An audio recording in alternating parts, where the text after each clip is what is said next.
ntabwo wemera ibihumbi 20. 25 kandi mvugisha menshi ntongeraho nawe. Shizeho 2. Oya. Amafaranga bitaro ngo tugende. Aha. Tugende. Umufate neza. Ntacyo reka jyana iki. Watwara bose si tukakugabanyira. Wadutwarira rimwe. Abatwariye 500. Ego komeza nyatsi uyaryemo y'ubugoro.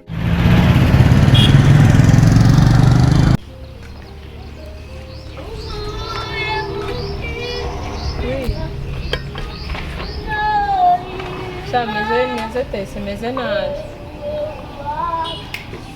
Ese nimugoroba kwa kunyibwirisha nagushimishije ukabona n'ikintu urakora kuri telefone urumva ari ibyo.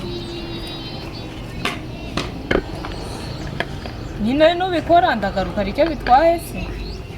Upfa kwereza tubutse. Nyine ndura kuba kabiri. Ntago menda ko nahanze ibintu byahenze arega. Wika byose kuri umukiri we yafite wagiyerekura mu gihe ushaka ibintu byihuse kandi abantu bakanagushimisha neza ibyo urekura rero. Sawa nyine ubwo nyine ngiye kubona ka SMS. Sawa ndagaruka ntari. Sawa bazasubira. Merci.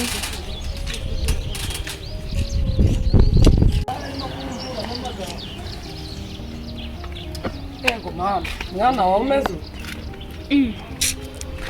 Semani wowe. N'ubu uri mu matelefone tu.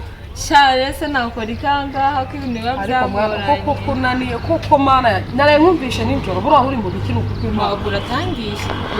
Ndatangiye. Nakumvishe ibyo wari urimo n'abagabo n'ibiki mwana. Ari amafaranga koko amafaranga uri kwaka abagabo naye icyo uri kunyumviriza. Nakumva sizo nshingano. Neza umubyeyi mama yakunsigiye uri muto. Ibaze naza gasanga wifashe nabi. Ntago azanga ya nk'umubyeyi. Nakukugaya pe rwose ma umuntu abari gushakisha hanze amafaranga ubuzima babwanze rwose. Ejo nurwara indwara uzabigenza ute? Nayenza rwara ma umwana wani gutyo mbyiye. Munaririnda byazanje rwose ntacyo nzaba. Ababyeyi twarago. Kandi n'amafaranga mba ndi gushakisha umenye ko nyazana nayo ukayaryaho. Yumbabarira. Mwana nizo nzira uyanzaniramo. Nari tugukoresha amaboko yawe. Byose biba. Ariko mana bandenze. Ni nayo ndya. Mwana nagwa mbwiye ngo wabonye akazi ko. Yema wishweza nese hano sindi mu kazi nyine nkora mu kabari. Ariko n'abagabo ukemera nese wajya ukora basi umurimo umwe ukamenya ngo urabikoze mwana wanjye nkora mu kabari kandi mu kabari nyine biba bisaba ko amafaranga mandi kwaka nta kibi kiba kirimo. Buriya koko abagabo numvishe uri kuvugana nabo bura ku munsi uryamana n'abagabo bandi wa mwana wanjye. Nabishaka kubimenya. Twa pe ntago ari ngombwa ma kamubwira ahubwo reka nkwibwire ibyo ngibyo biveho ujye usengera umwana wawe abona abantu bazima nyine abone n'umugisha ibindi birangiye. Ariko wazaza avuge ngo narakureze koko. Ingoma arantese pe kamubwira ahubwo ushakaga kimunsi ndakugurira amafaranga. Mwana urangurira koko mwizo nzira. Nabyo ushaka none. Avuye mwizo nzira. Nyine nabyo ushaka mbwira niba nabyo. Uyihorere. Kambwire mwana uyareke. Nzapfurwa mfuye ubyihorere. Kandi ubwo mukanya wari kumbwira ngo mwaranye ngo dore nabuza kunyu nunsabe sawa. Sawa nunsabe nyine.